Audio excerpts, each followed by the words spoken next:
Hey there. I try to be as accurate as possible when I'm reflecting on my healing journey, and I realized in the last video that I actually didn't fly back from Amsterdam through Ireland to DC. It was actually Iceland, so I want to circle back to that.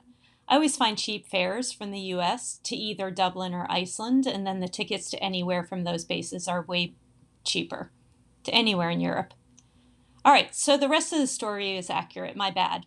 And it's taken me a while to record this video. Just been taking some time to do other things. But anyway, I just wanted to correct that story. As always, this is for entertainment purposes only. I'm not a mental health, financial, legal, or any other kind of expert, nor do I claim to be. This is my story through my lens, my perspective, and I'm just simply sharing my story in the hopes that it'll inspire you to have your own journey to healing and being your best authentic self, whatever that means to you. All right, so on to the next step. I'd started my journey, a couple years before that, or maybe a year before that, by putting my stuff into storage and trying out the digital nomad lifestyle for a while. I wasn't really sure when I did it if I wanted to set down some partial routes, and I was kind of taking things one day at a time to see kind of how I felt about it. I wasn't sure once I did it, how much I'd like it and how long it would last. And so it was just easier to stick my stuff in storage. And I was feeling pretty grateful that I could do that. One of the things that I realized when I was in Amsterdam was that I was really, really enjoying my nomad lifestyle and wanted to continue to do that. I decided upon reflection that it was a complete waste of time to keep paying for both my furniture to be in storage and paying for parking for my car for months at a time for no reason. And despite the fact that I love my slick little stick shift SLK 230 for sentimental reasons, it was an old girl. It was time to take care of both. I always knew that I wanted to find a tiny little house that I lived in for about 4 to 6 months out of the year somewhere, just as a staging spot, and then travel to experience different places for the rest of the year. For years, and I do mean years, I tried to force fit myself into thinking that those routes should be in the US. But every time I tried it and to find that spot in the US, either it didn't feel right or it just didn't work out. This topic was something that I've had to process at different times throughout a lot of long periods of time. But I had finally come to a realization. Sorry, apparently I'm stuttering today. I had finally come to a realization that there were two very important pinnacle events that finally helped me decide. The first one was a very dear friend who had been with me throughout the process through many years, just asking me a simple question. She's famous for these. She's someone who's super introverted, but she always asks the right questions that get to the heart of it. She's like, why does it have to be in the US? And to be honest with you, such a simple question just blew me out of the water and opened up the throttle for me. It hit me like a hammer. The answer was, it wasn't. That's why it never felt right. And then I reflected upon why I had just limited my thinking for so many years in the US with just dabbling over it being in overseas for the permanent spot. And then it hit me. I was finally honest with myself. I felt a huge responsibility that I put onto myself. No one was pressuring me. And I don't even think I shared it. That I felt like it was, I had to touch base with my family. And if I was out of the US, I'd never come back. And that by putting my house in the US, that I'd kind of be forced time to connect. But when I reflected on it, and forced, I mean no one but me, right? When I reflect on it, I realized that I wasn't even allowing myself to think beyond that, because if I was very honest with myself, I didn't really want to spend extended amounts of times, months with them. It wasn't fun, it wasn't peaceful, it wasn't soul feeding. Now, don't get me wrong, short periods of time are great, but it made me feel disloyal by saying, hey, I don't really want to spend 4 months, and it made me feel guilty. As I've shared with you in past videos, I had promised myself earlier in the journey that I was going to be way more discerning about minimizing my time and energy on reciprocity, and I was determined to live my way every day. And after all my hard work in healing, processing, evolving, all of that, I was loving the life that I had built and was really enjoying the newfound freedom and sovereignty that I finally allowed myself, sans guilt. So I decided there and then it wasn't the US for my home base, and that was super crystal clear once my friend asked me that question. And I was super excited about now deciding to overlap my adventures for my digital nomad journey and finding out exactly where that spot should be for my tiny house. But first things first, I needed to clear out all of my household stuff and furniture, sell my little old Mercedes, even though I was so attached to it, and let myself fly free. I was determined to free myself up and decided if I was going to do this, I'm going to get rid of everything except 2 suitcases, one for summer and spring and one for fall and winter for now. And then I would decide anything else from there.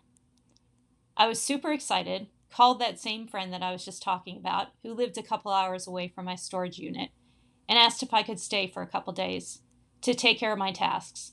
I had already booked a ticket to Buenos Aires to go learn my tango, which I shared with you was my plan on the earlier video. And so in between, I asked her if I could take care of it. Now that I had figured it out, I wanted to get it done. You should know by now, I'm kind of like that. She's always so sweet about letting me crash.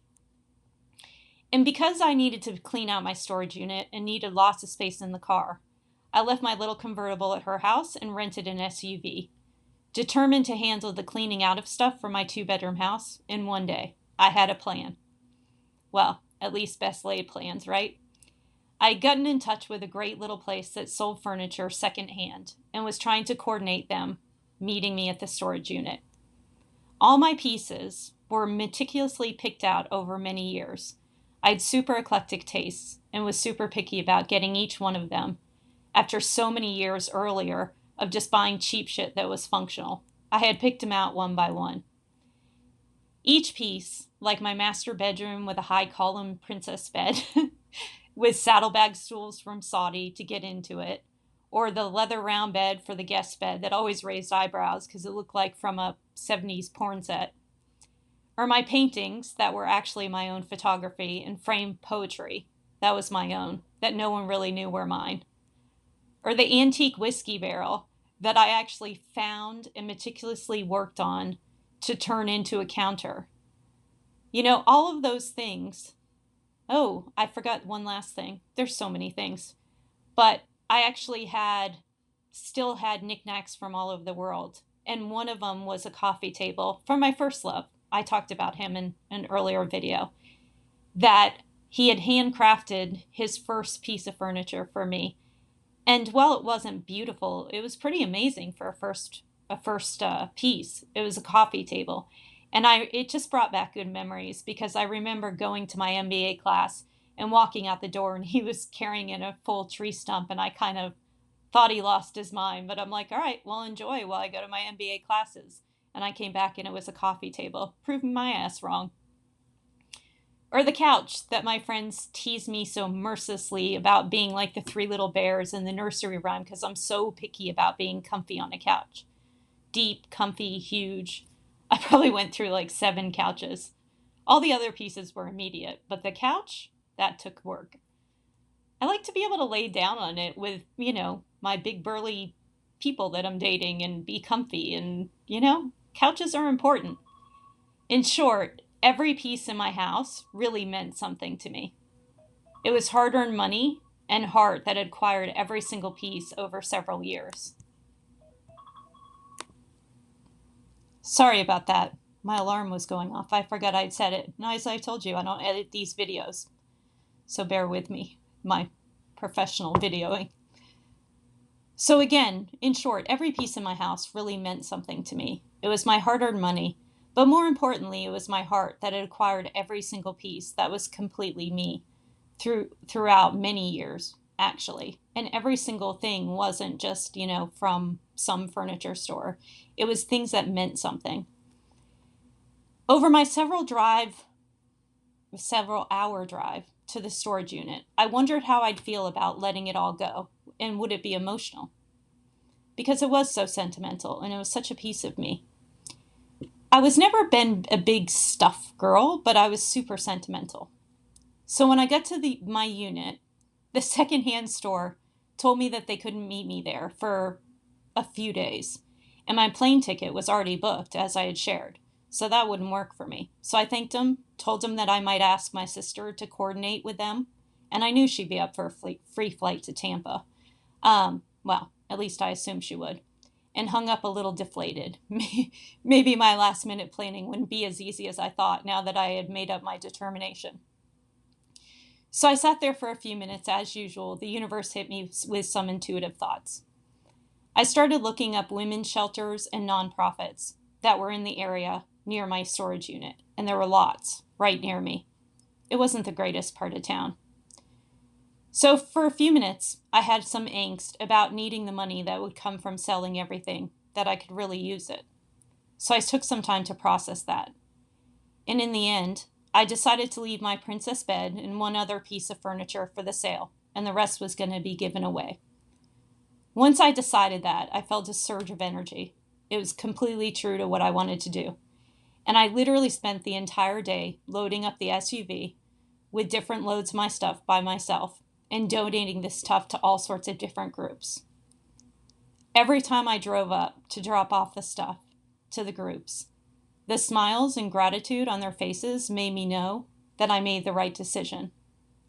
From talking to a woman who fit into my suits and was going to a job interview in the next week, to a family who needed the comforters, just every conversation confirmed that I had made the right choice, one by one. And when I was done, all that I had left was 2 boxes of some really small sentimental stuff that I wasn't quite ready to part with yet, like the wine glasses that my mom had given me before she passed. And my sister was nice enough to say that I could throw them in her house while I was still making decisions on how to handle them. It was very generous of her. So I now have my 2 pieces of luggage. The summer one was coming with me, and the winter one was staying at my sister's as well, with my boxes. And I also had saved the painting that I had made from a compilation of graffiti photos that I had taken in Colombia for my friend. She was letting me crash at her house, and she had joined me on the trip, and I knew she'd probably want that painting. So I dusted off my hands, jumped back in my SUV for my couple-hour drive back, and complimented myself on a job well done. I realized all in all, the day had gone pretty seamlessly, and I was super surprised how easily it was to part with all my stuff. It wasn't hard at all. I'd never really been, like I mentioned, a stuff kind of person, but I really realized how free I felt. I was both exhausted and exhilarated. I knew my stuff was going to help a lot of people who needed it, and I was doing a great job of finally loving on myself and my life. I hate driving in the dark when it's raining, and about halfway back through the drive, it started to rain, and it was almost dark, and I was tired, so I quickly found a hotel.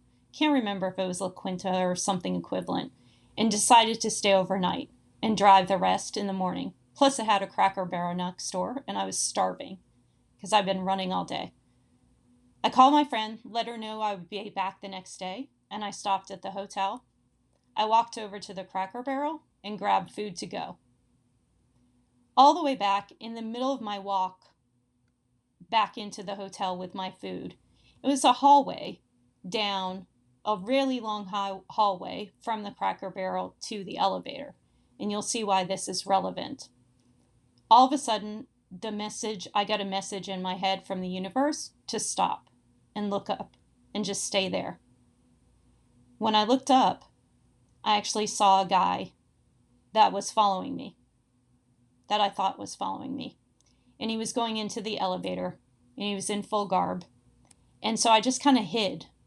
And I watched until he went into the elevator. So I didn't want to go to my room. I just wanted to stay down until I kind of assessed the situation. And so I went out into the parking lot and was looking at his ride. And then I watched until I actually saw him leave and he rode off. So we're talking, I don't know, period of 30 minutes, 45 minutes. And then I went and looked at my car, even though it was a rental car. And in truth, I don't know what the hell I was searching for. But I went and checked the wheel wells and to see if I could find some tracking device. It just was super scary. And I couldn't find anything that was tracking me, but I knew in my gut that the guy was following me. But he didn't see me. Then I went back to my room again after he rode off, and I kind of tracked and looked at and made sure I could scope him out. And once he was gone, that feeling passed, and I felt like he was gone for good and, got that confirmation from the universe. I know for those of you who aren't spiritual, this won't make any sense. But once he rode off, I got the confirmation that he was gone for good. I went back to my room after checking my car and not finding a damn thing, but I don't know that I would be able to find a damn thing. I'm not a mechanic. And then I felt like, again, someone had been in my room, just like I had felt in Amsterdam. But I knew I was safe, got the confirmation, and then I slept fitfully the next day and headed back to my friends. I really needed to get my car sold before I went to Buenos Aires. And I had actually set it up that the place that I had lived in, that I talked about, there was a guy who actually not exported imported cars, but bought cars at auction and then sold them. And he had offered to sell my car. And given that I knew him for a while, given that, I'd spent a few months living right next to him, I felt like he could handle it. So he was kind enough to say he would take my car on as something he would sell. And so I made sure before I left to Buenos Aires that I dropped him off the keys, signed over my title, and off I was on my trip to learn how to tangle. Until next time, think about your own experiences versus stuff. What's important to you? What do you need to let go?